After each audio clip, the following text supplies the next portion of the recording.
work, that they're not just from textbooks. Most of what I'm going to give you tonight, a lot of it's coming from your First Days of School book, that Harry Wong book. Some of it's going to come from Conscious Discipline, which is what's used in our OSR classrooms across the state of Alabama. That's our pre-Ks.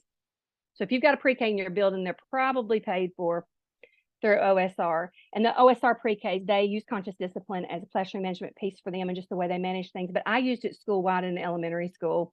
And also some things from Comp, which are from Vanderbilt. And so I got to go there and be in the Peabody group of education and really go work on management with that group and come back with Comp training. And so I'm just kind of combining all these things and just going to let you know, hey, this is what works. This is what worked for me. So there are 3 characteristics that effective teachers have. Now, there's a whole lot of them that they have, but these are the top 3. Number 1, they have really great classroom management skills. Number 2, they teach for lesson mastery. They don't just teach, they're teaching so that their students learn and they can take things away. And they also practice positive expectations. So if you want to know what 3 things you really need to be working on this year, and you need to work on even if you're in year 30, it is these things: classroom management, teaching to lesson mastery, and having positive expectations, and practicing those for your students, believing that they can do what you think they can do. This is a quote from your book, that the First Days of School. It's the teacher, what the teacher knows and can do, that makes a difference in the classroom. Now, I know what you might be thinking. You might be thinking, oh my gosh, like I don't know a whole lot. I'm brand new and I'm working on a certificate and I don't know what all I can do because I'm brand new. Hey, guess what? The stuff that you're doing, if you're every day working towards your knowledge base and then you're working toward the things that you can do in your classroom, that's what makes the difference in your class.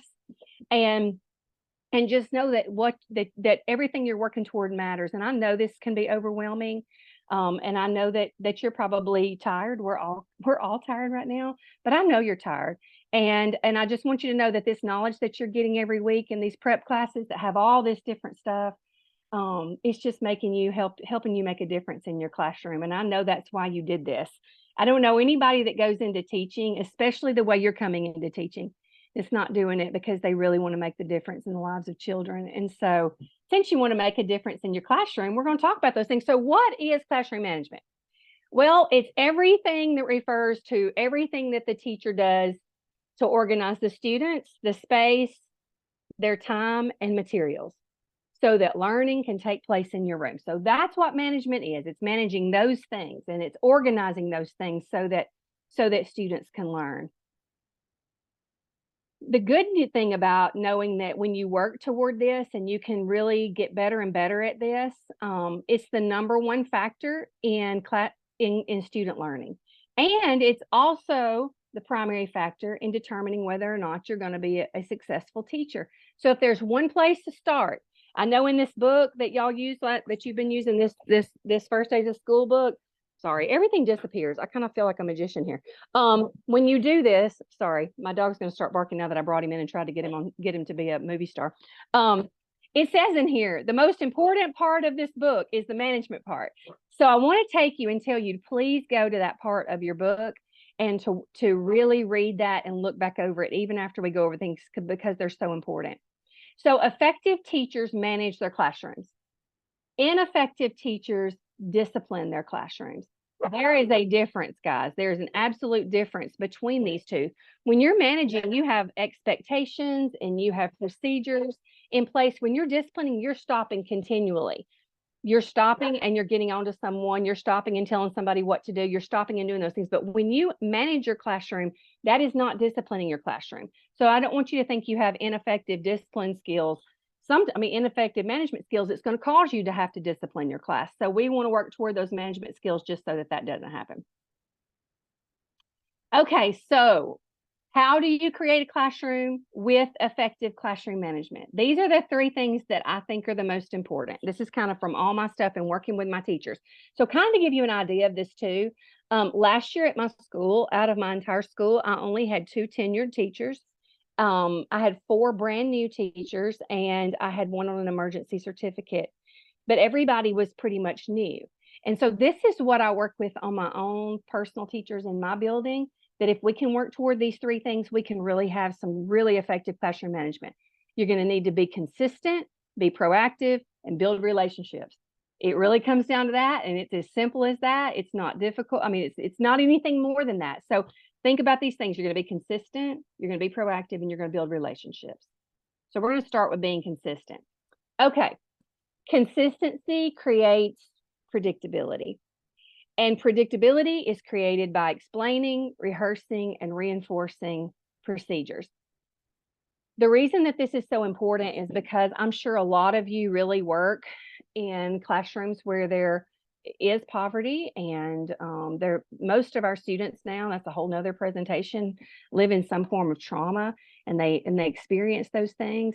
And when that happens, we've got to try to get to a place where we have a classroom where everybody just feels safe and they can learn. So consistency creates predictability, and then that predictability creates that safe learning environment where people can learn. And we're going to get into that safety piece kind of towards the end, but I like to use this example of I call these red lights, and I don't really consider myself a pessimist, but totally not focusing on the green. But when you think about consistency and predictability, think about if these lights didn't come in the same order every time. Like sometimes you're driving along and it goes just from green to red, or and it's just not, there's no rhyme or reason to what happens. You know this predictability. You know it's going to be green, it's going to turn yellow, you've got a few seconds, it's going to turn red. You know this. This is just part of driving. But if we changed all that and you didn't have this, you would not have safe roadways because there's no predictability in it. And everybody would just be guessing what was going to happen next at a red light. So that's the concept I want you to get when you're thinking about consistency, predictability, and safety. Sorry. Whoops. Sorry. Let me see if I can, back up. All right. You need to constantly be consistent. If you need to screenshot this page or this slide right here, I absolutely would. This is one of the most important things I think that I have in here.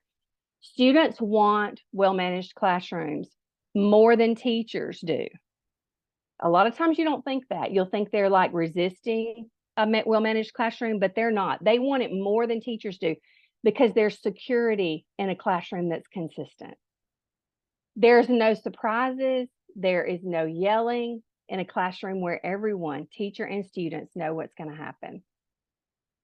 No surprises, no yelling. Consistency comes from instilling procedures and routines.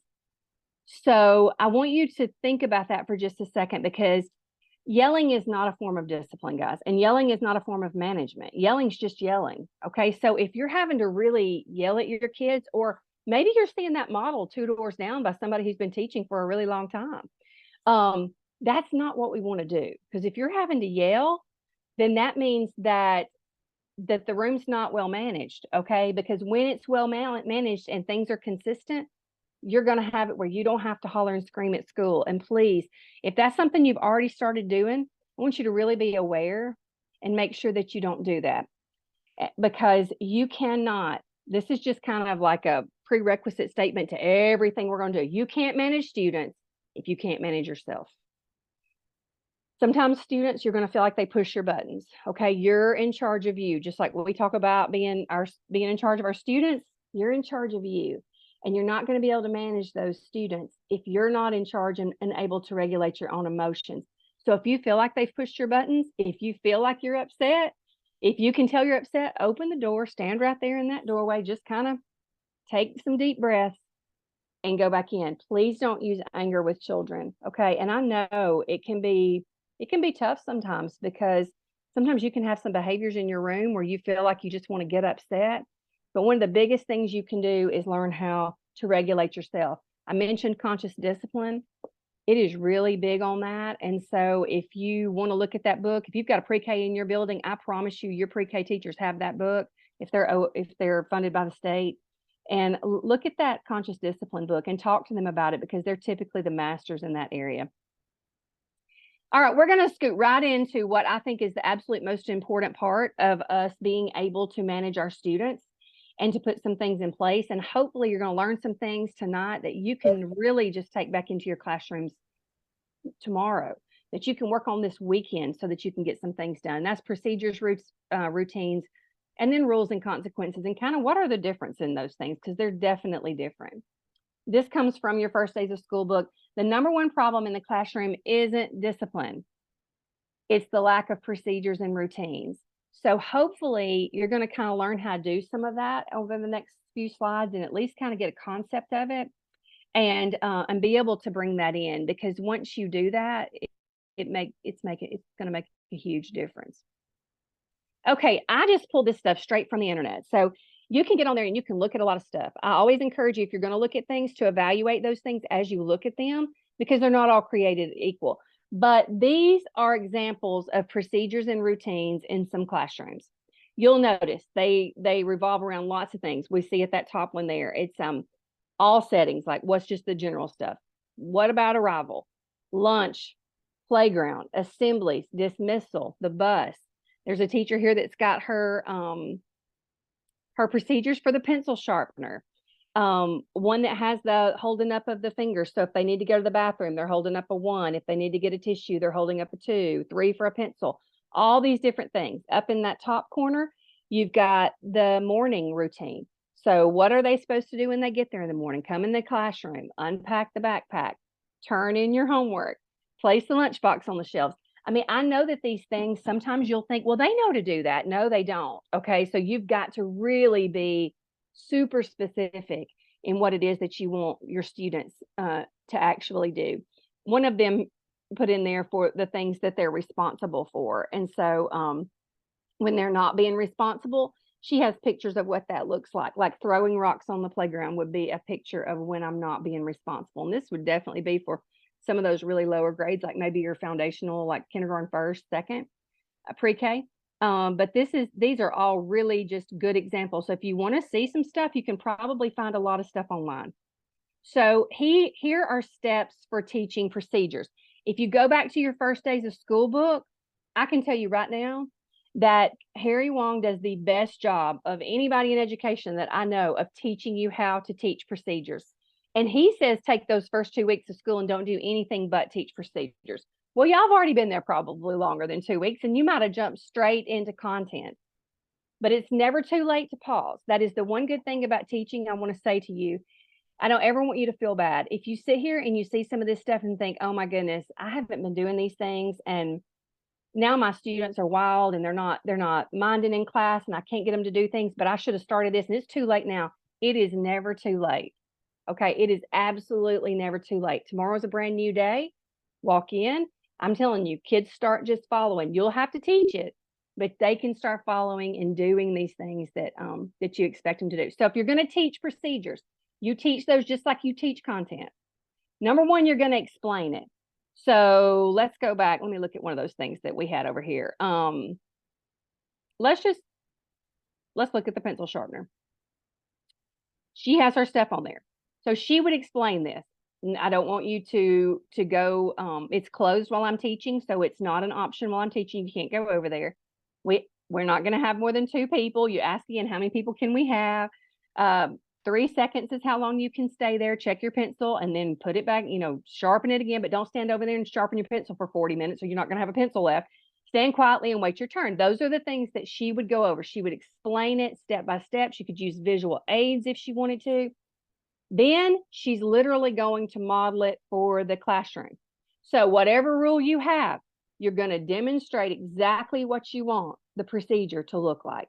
Show the kids. So if you're showing them how to line up, physically stand up, stand the way you want them to do, and then you would stand up 2 or 3 students in the row and actually model what it looks like, because they don't know what it looks like. Remember, you're making visible your invisible expectations. So if you don't tell them what it looks like, they have no clue. And if you don't model it, sometimes they're thinking lots of different things in their head. Then you're going to practice it. So if it was lining up and you had gone through all that, then you would literally say, okay, we are going to practice getting in line. So let's do that now. They're going to step by step go through all those procedures, whatever she told them to do. Do those things, practice it. And then once you've practiced it and you've put it in place throughout the year, you're going to have to reinforce. You're going to have to continually practice it. If they forget, kids can kind of get lax. Sometimes you go, come back. We got to practice this because this is something that we just haven't been doing well. And practice it again and remind them of the correct way to perform those procedures. when you need that, because it's so important that they're able to do these things. Like, it's just absolutely important. So this is how you teach that. And you do that for every single procedure. You might have 20 procedures in your classroom. I mean, if you've got a way you want something done, then you have to do it this way. Explain it, model it, practice it, reinforce it.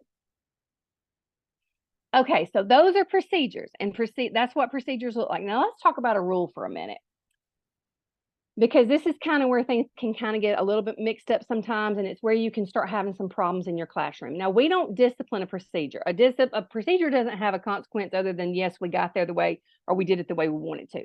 A rule, though, is something that you clearly present and you tell them why there's an expectation for that rule. So things that keep us safe, obviously, those are things that we're going to have rules for. This is just mine. This does not come from a book, but a rule can't be a suggestion, guys.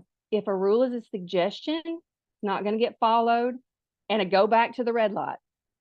That's not a suggestion to stop. I mean, that is a rule. Like, there are tickets that come with it. There are things that can come from not doing that. You could have a wreck. I mean, there's lots of things that can come from not following that rule. They're not suggestions. They are rules, okay? So you need to really pick them wisely, because they're only as effective as your ability to enforce them. So if you've got a lot of rules and they're things you can't enforce, not really, then you're going to struggle, because they're never going to really be done. So that's why we want them to be, there's 3 to 5. I would never have more than 5 rules, okay? 3 is enough. Now, like I said, you might have 20, 25, 30 procedural things going on in the classroom, but 3 to 5 rules.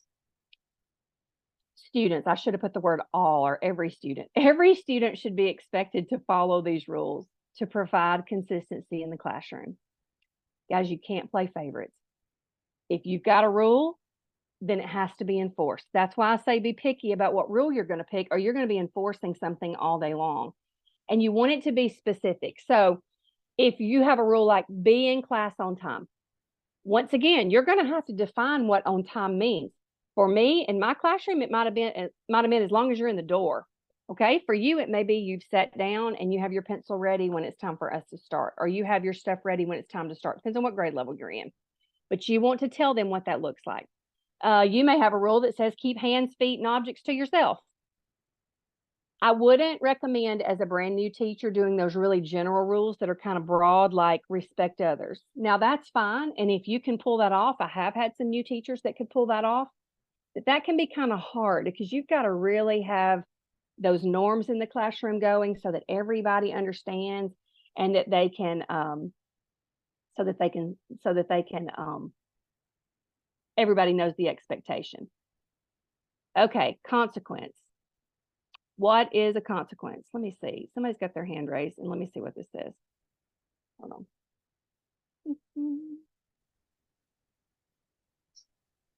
Hey, I'm sorry, I can't see what your first name is. It just says Washington. Do you wanna say something or ask a question? Yes, I was in the other class with, and I could, do you hear me? Yeah, I can hear you. Go ahead. Okay, I was kicked out of the joined room, and only thing I know is to join back the original link. The link that we was supposed to go to is no longer showing to me to join the other class again. Okay, that's fine. It actually kicked me off. It was so many students. That's okay. Hey, William, do you have access to that chat link to put it back in the chat? I mean, to the other presentation link to put it back in the chat? I'll try to find it real quick. Okay, thank you. It's there right now. Okay, it's on. Dennis has posted it. Great, it's posted again. Thank you. Thank you. Yeah, you're welcome. Okay, consequence. This is another one that I would probably take a picture of. Consequences. So people always think about consequences as being negative things, like, oh my gosh, you don't want to get a consequence. But actually, guys, consequences are just the result of something. They can be natural or contrived, but they can be positive and they can be negative. They just teach children to think about their behavior and to reflect and see if it's something they want to continue doing or if it's something they need to stop doing. And it helps them reach their highest goal. That's all a consequence is. So a consequence of studying can be that you do well on a test. Okay. A consequence of not studying, I'm just giving something that has nothing to do with like discipline. A consequence of not studying means you may not do well. Okay. A consequence of preparing for something means that you can feel confident and you can walk in prepared. A consequence of not preparing means that you feel like you're always, chaos and you're not ready and you don't know what you're doing. So understand they're positive or negative. Don't think of a consequence as just something negative. And they motivate us. They're just motivators. They either motivate us to repeat something or to stop doing something, a steady possess. And I know, I'm sorry, you already saw my Alabama stuff, and you may not be a Nick Saban fan, but he says something that I think is just so valuable. And the very first time I heard him say it, I thought, I need to remember that. Mistakes are an opportunity to learn. Coach Saban would say, don't ever waste a loss. So when you've got a child in your classroom that does something, or don't ever, if they've made a mistake, always pause and take that opportunity to teach them something and to make it a teachable moment. And I want you to think about your intentions. And I want you to think back over teachers that you have had just in your lifetime, or ones that you've encountered, because the intentions with discipline or the intentions with consequences are either to punish someone, the intention to control, or the intention to teach. And I hope that yours is always the intention to teach.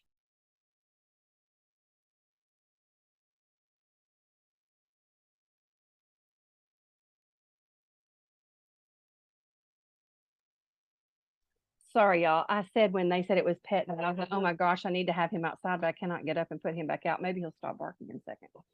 Okay, so I want you to look at these examples. And these examples are things that I pulled right off the internet. These are rules, classroom rules posters that are online. So look at these rules and just look over them for just a second. I'll stop talking so you can look at this.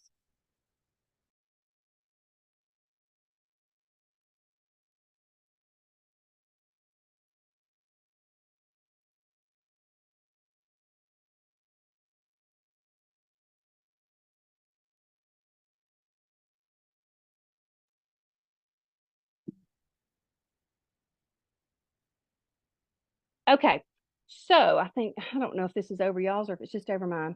So I want you to, based on what you know about rules, what we just talked about, that they're not suggestions, they are something that you can enforce. You need 3 to 5 of those, all those things we just talked about just a second ago. I want you to look at these, and then if you can just participate in this for just a minute, I want you to, based on what you know, just what you know about rules, do you see problems that could arise from these rules? Do you see issues with them? Do you see good things? Whatever you want to tell me. If you want to scan that, type it in on your phone, or if you need to follow this link right here, you can follow the link. Go in and tell me things you think could be issues.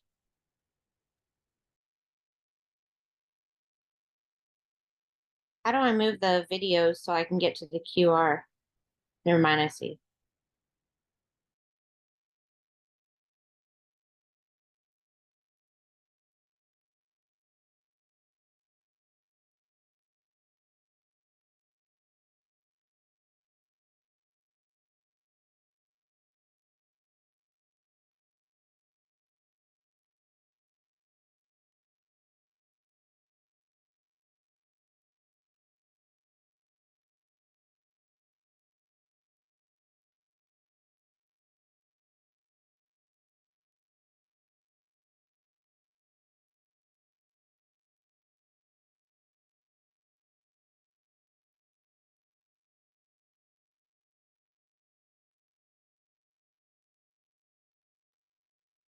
I'm going to see, sorry, how I can actually see these with with sharing my screen. I'm not sure how to do this.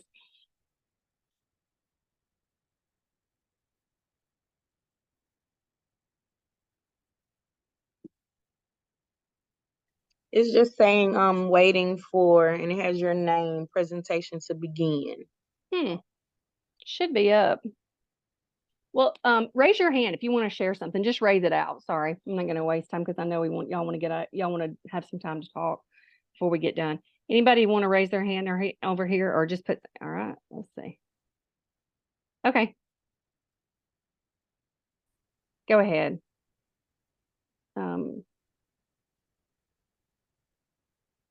Let's let's see, Allison, you want to share? Yes, I'll share. I think that the number 2 for Miss Keller's classroom rules can be a little iffy. It says have lots of fun. And I feel like some kids may think that putting their hands on other students might be fun, or just starting trouble is fun. So I feel like that one can be a little rough. I agree. I don't know how you enforce that. Like, I mean, how can you make somebody have fun? And how are you going to have a consequence if they're not having fun? So that's a good example. All right. Let's see. Coleman Jones, Consuela. Go ahead. Yeah. My dirt bike. You rebuilding the motor on. All right. Do you see something? Can I, this is Priscilla Lynn, who's speaking right now? Let's see. All right, Ashley Jones, go for it.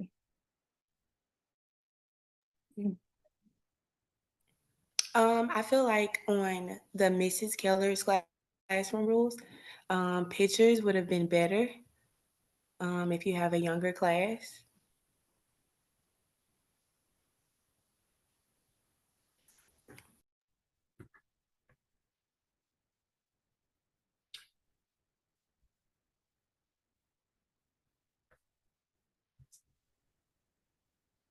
This is Catherine, and I think that it's too many rules. They are good rules, but it's too many. If it's for a first grade classroom, I think it's too many. Matter of fact, I think it's too many for most classes. And then some of the rules, they kind of like means the same thing in a way to me.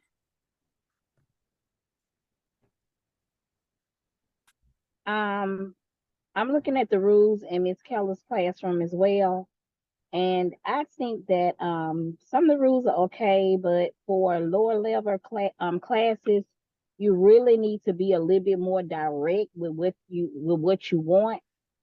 Just like number 6, ask lots of questions. Now, once you get smaller kids to ask some questions, it can really go, a totally different direction. So you got to be real clear on what kind of questions that you're looking for them to ask. And the one about have lots of fun, like the lady said earlier today, fun to them may be, jumping around all day. So you got to be real careful with those kind of rules and let them know exactly what you are, what you're looking for. I think half of these aren't even rules. Right. Yeah, exactly.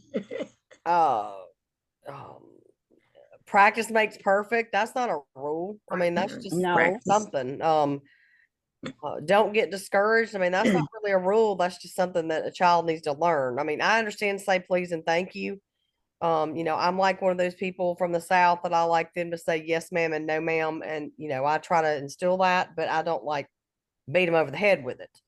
But I mean, like some of these just are not rules. I mean, they're just something that should be done. It should be a norm almost. That's exactly what I was about to say.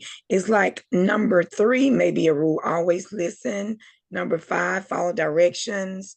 And always tell the truth. That may be a rule, something like that. But the rest of them pretty much are practices in the classroom.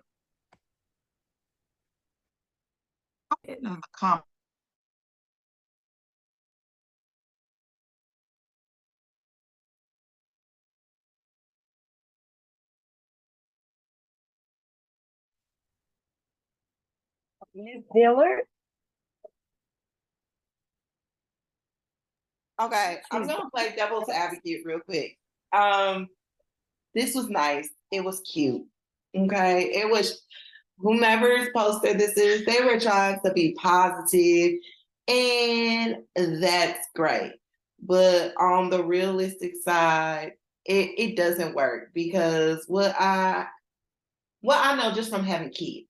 Okay, just from having kids, you got to be strict, like. Because if you're not, they're going to try and play in your face. And where we are right now, these kids try and play in your face. And low-key, they already get away with it. So this is not realistic. It was cute. We want them to try their best, of course. but that's not a rule. That's an expectation that you have no choice to try your best. Okay. We're going to have fun. Learning is fun. That's not a rule that I need to state.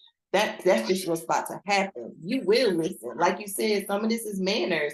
Like, but then we also gotta remember too, half these kids ain't really had no home training. And so we gotta be those individuals to give them that home training that we got when we were growing up, because they didn't get what we got.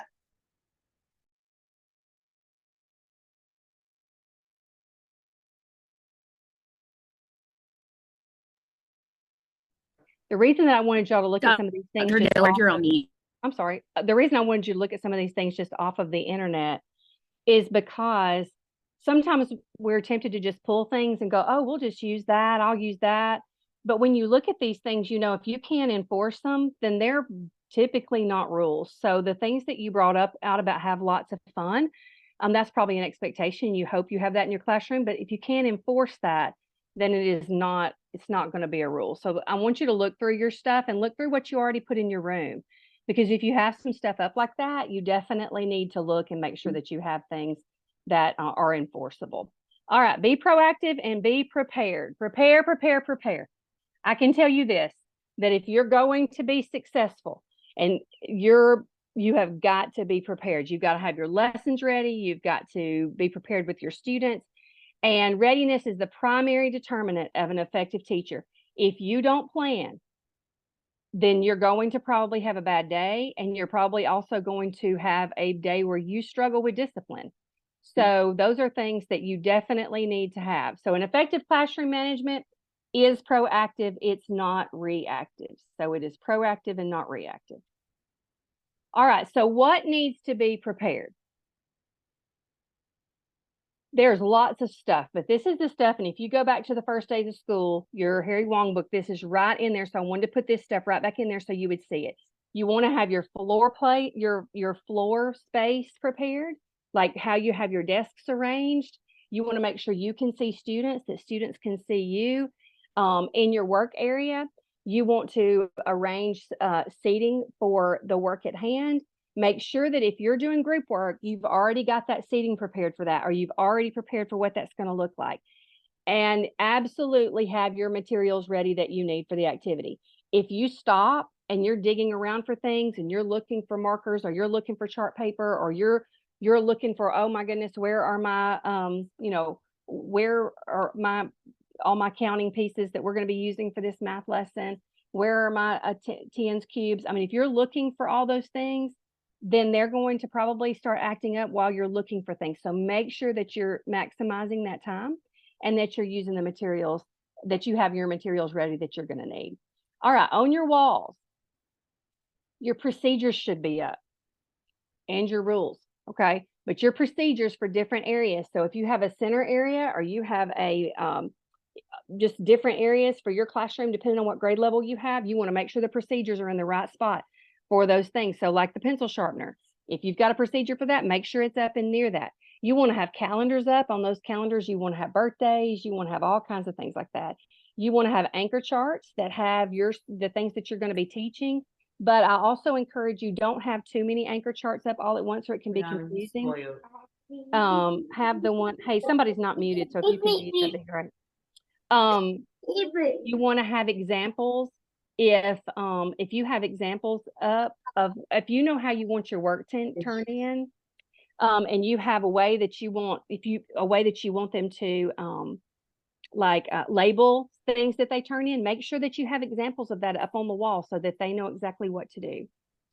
You need a place for student work, and you need to have something that shows them how that they turn that work in. We're going to talk about some of that turning in of work in just a few minutes. Proximity to students. Make sure, okay, like whether or not you have a desk, that's up to you. It could be up to your principal. They may want you to have one, may not want you to have one. But if you have, wherever you are, you should be up around the students. A teacher's discipline problems are directly related and proportional to the distance you are from your students. So if you're far away, then there's much more likely that there's going to be issues. You need to be up and around those students, mixed in. You shouldn't be sitting at your desk. You shouldn't be sitting on your phone. I would encourage you to not even have your phone out, check it in between classes, do things like that, but just, you need to be right in the middle of students, in the middle of those lessons. If you're working toward them and they're coming up on the carpet, that they know where to sit, that you have them close, that you've strategically placed people so that you know who needs to be up near you. Those are the things that you need to prepare. You also need to prepare your teaching materials, your lesson plans. I know that I saw that Lee Twig had joined earlier. I can't see y'all at all, but anyway, I think she joined earlier. She and Carissa are going to do a session on lesson plans in a couple weeks, and it's fantastic. And they're really going to dig into that. But you need to have all those ready. Your student and teacher supplies, if you have tubs, if you're doing centers, and I encourage you to do centers and small groups, that you just have those things ready. Is that a lot of work? Absolutely. Is it what's going to make your day work the way it should and your students be able to learn? Absolutely. So those are the things that you need to have prepared. All right. Data is also another thing that you're going to use to help manage your lessons and to help manage and keep things done. And just make sure, I don't want you to be afraid of data. When you start to sit down in those data meetings, if you haven't been to any yet and they start having those, if you don't understand things, don't be afraid to ask. Okay. Raise your hand if they're using a lot of acronyms that you don't know what they mean. And just say, hey, can you tell me what that means? Because sometimes in education, especially, we are notorious for using a lot of letters instead of words. IEP, PST, MTSS. I mean, we have letters for everything. We call them ANA and ALA instead of the Alabama Literacy Act and Alabama Numeracy Act. And we have, and if, look, you don't know those things if you don't ask. And so please, when you get in there and you get in these data, let your data help you manage your lessons and manage student learning. All right, an effective teacher prepares. They prepare the classroom for effective work. They maximize proximity to the student, and they maximize their proximity to the materials that they need. You don't have to be looking for those things. Okay. We're getting into the part where I really think it's just like, I would love to start with this when we start with things with classroom management, but I want to give you that meaty stuff that you have to have. But I'm going to tell you this, building relationships as a teacher, as anything to do in education, is going to be the most important thing you do. And this quote says, to attempt to teach anything to anyone without first establishing a real life connection to that person is practically futile. It's not going to work. You're going to have to build relationships with your students. And I don't want you to ever underestimate the power you have in that. I know that I was with Lee when she was doing a presentation at the beginning of the school year where the teachers were writing down the name of their very favorite teacher they ever had. And I encourage you to do that. Just write down the name of the very favorite teacher you ever had in your life.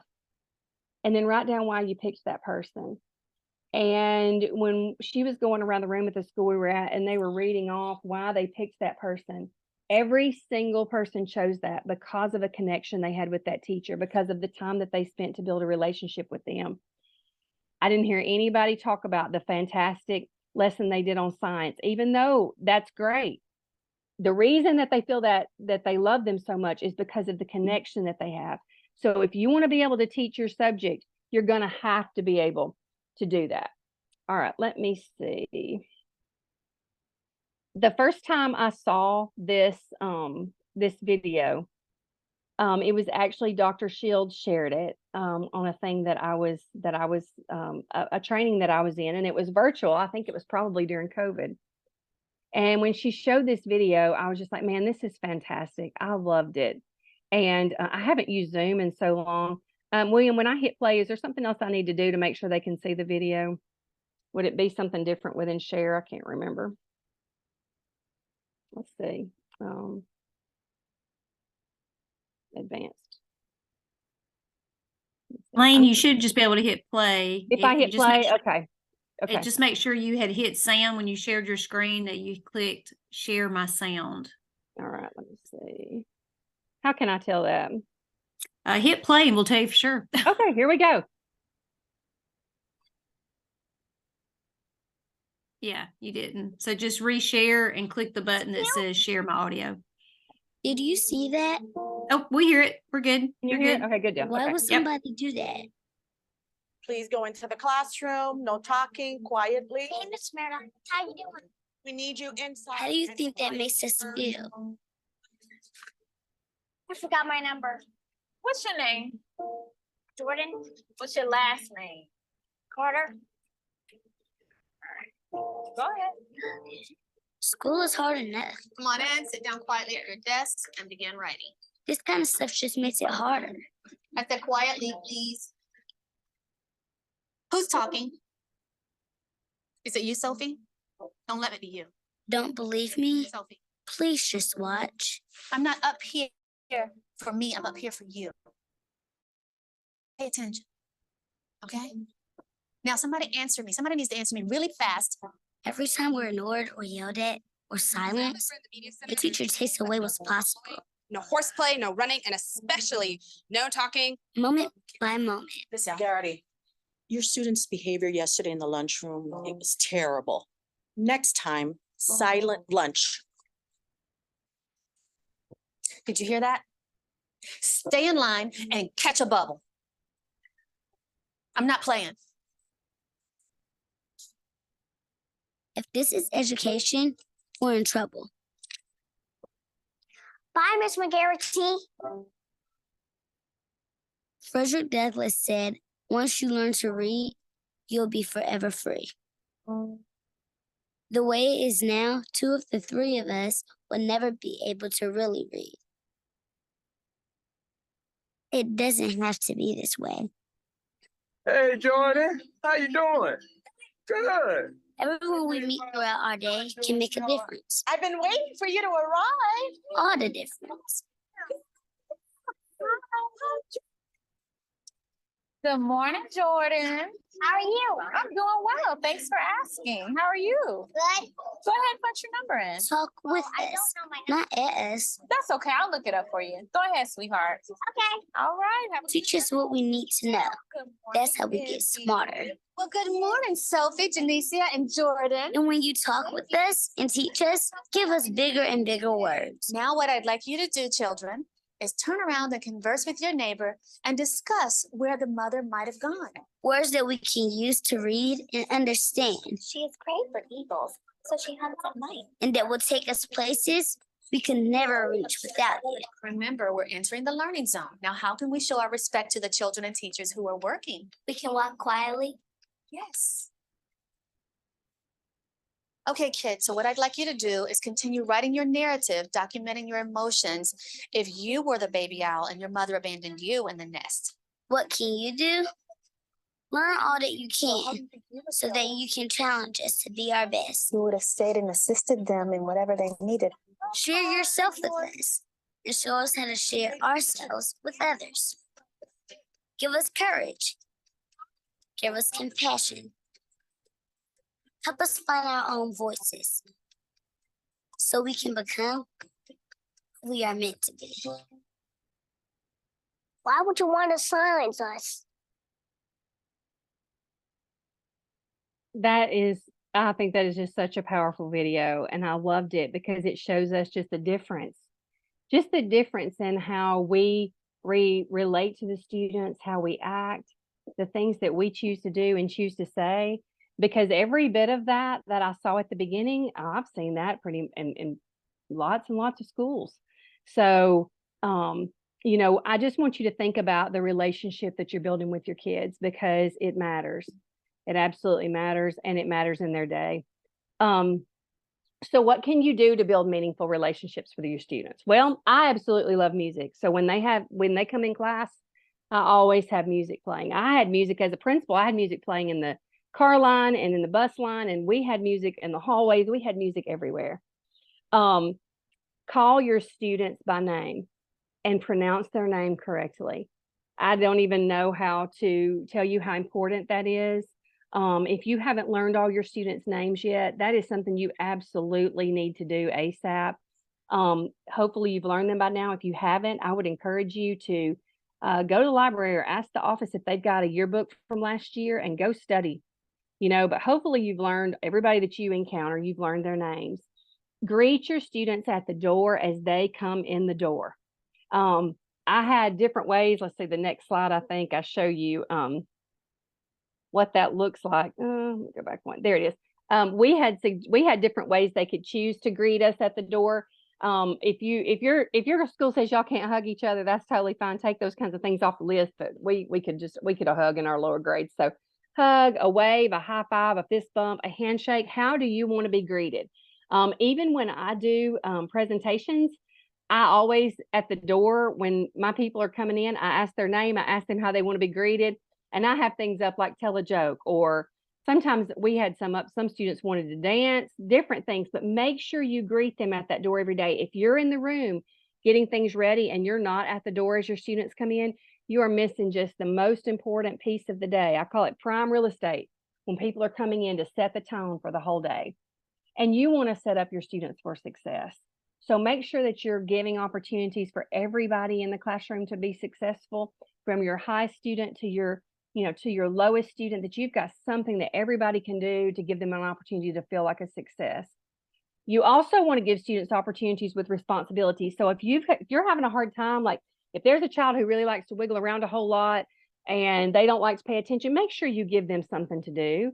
Like I like to say, hey, look, I need you to watch the clock, because at 15 minutes till or whatever time, and this is really good with your older ones when you're trying to work with analog clocks too, if you've got those in your class, I need you to raise your hand and say, hey, Dr. Dillard, this is time for us to do X, Y, Z. So it kind of keeps them busy because they're doing something continually, but give them some jobs and give them opportunities with responsibilities.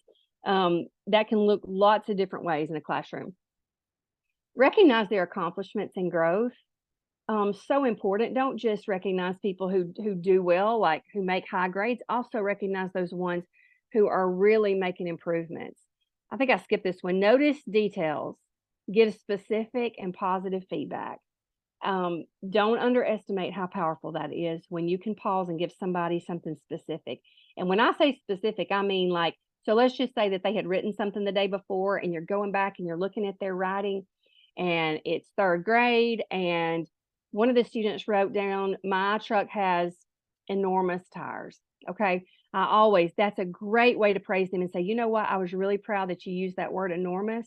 That was fantastic. I know you could have used the word big, but you chose such a better word. You are so smart. Every opportunity you get to tell them they're smart, to tell them they're going to be successful, to just do those words of affirmation, do not let those opportunities pass by, because that is a huge piece of management. And smile. I mean, smiling is absolutely free. It doesn't even take any time to practice. I mean, to get ready, it's not like something you had to put together. Make sure that you smile, because that is just absolutely important, that you've got that look on your face like you want to be at school. I'm going to skip that because I want us to have time. I want you to have time in your breakout things. Well-managed classrooms. You enhance student engagement, foster a positive learning environment, and you maximize the time so that there's some productivity. All right, in well-managed classrooms, they are deeply engaged in their work. And I would say, Lee, if you want to chime in here, if you're still here, and say anything about any of this stuff too. She does a fantastic training on engagement. I know y'all probably do some of that stuff when you do your lesson planning, but powerful practices for all learners, but especially students in high poverty and SPED. These are some things that you need to start incorporating into your classroom if you can. Or that is graphic organizers, so that they can hold their thoughts. So important to hold thoughts and use those graphic organizers. Offer students choices. So like when you've got a test, you may just do those tests in 2 different colors. There may be a blue pile and a pink pile. Which one do you want? A blue pile or green pile? Just giving them the choice of what color is that stuff run off on. That can be huge. If you don't have colored paper, put a sticker on them. Do you want the test with the stars on it, or do you want the test with the eagle on it? I don't know. Whatever sticker you've stuck on there, a smiley face on it. So you want to give them options. People always love options. I think it's why we like a buffet, but everybody loves an option. Provide the supplies they need. Don't make a grand Marshall case out of a pencil, guys. If somebody needs something, just give it to them, because you can waste a lot of time on stopping and saying you need to go back to your stuff and get your thing. No, if you've got the stuff, make sure you provide it. Small group learning, that is a great way also, so that you can really get to know your students and they can actually be engaged within groups. Turn in on your level is a big one. I love that. That's something I learned from Lee when she did her lesson, was just like, you might just have them say, hey, if you totally understood everything about this, or if you didn't understand anything about the lesson today, when you turn this in, I want you to turn it in, just put a 1 on it and turn it in, or put it in a stack where there's 1s. And then if you kind of knew what we did, but you still need help, write a 2 on it.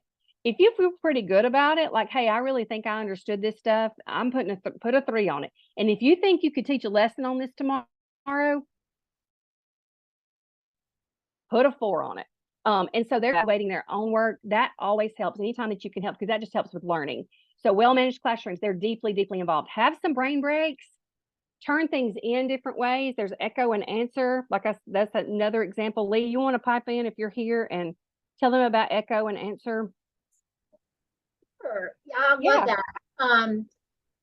These are all very good tips, Layne. And I mean, I was writing down powerful practices for all learners. I was like, oh, that sounds good. Yeah. What were we going to talk about?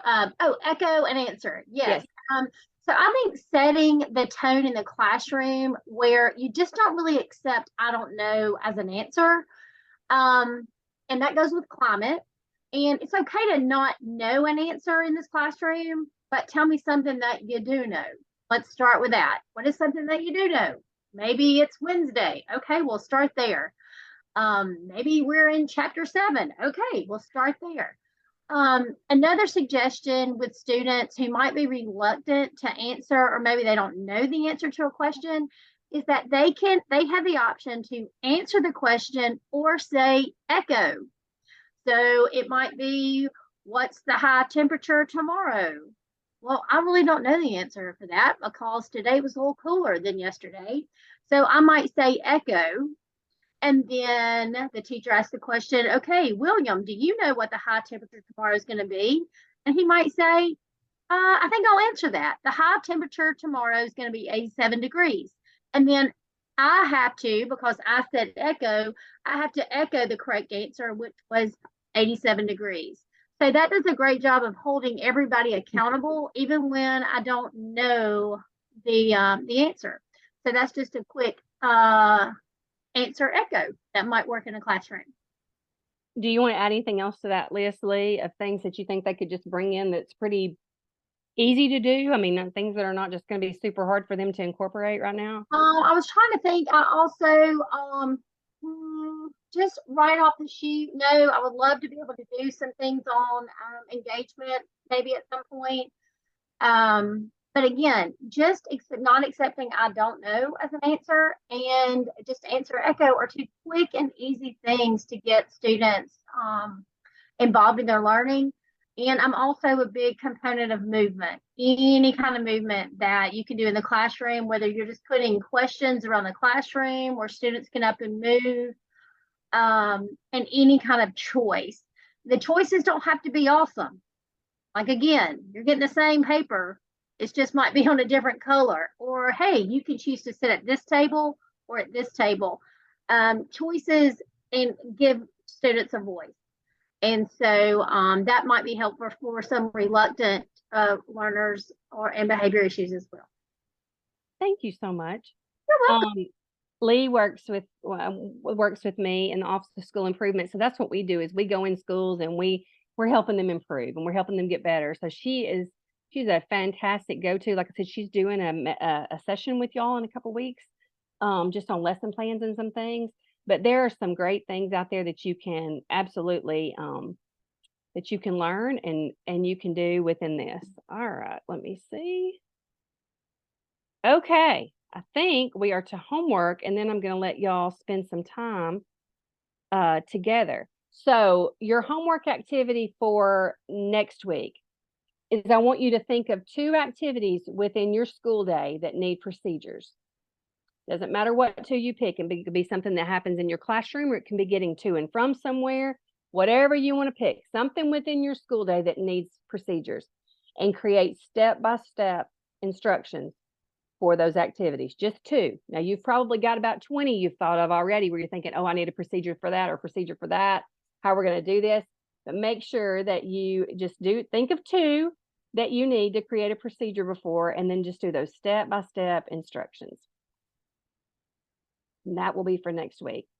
The motto for the state is every child, every chance, every day. Guys, please don't forget that. All this stuff goes back into that. When you're making your procedures, when you're thinking of your rules and your consequences, where we want to motivate kids to act the right way and to make good choices, please remember that it's every single child in that room. And you want to give them every chance you possibly can every single day you walk in there, because it is vital that that happens. And the biggest thing you can do with that consistency and all those things, just make sure that you don't do some things for some students and not for others. This has got to be every child, okay? Every child deserves that. So we want to do these for every single child in our building. Okay, next week is de-escalation, discipline. I try not to get too much into discipline tonight, and some teacher wellness. So you're going to be doing those things next week. And you want to be there 5 to 10 minutes early. And your essential question will be, what structures and strategies can mitigate and de-escalate negative student behaviors? So tonight we talked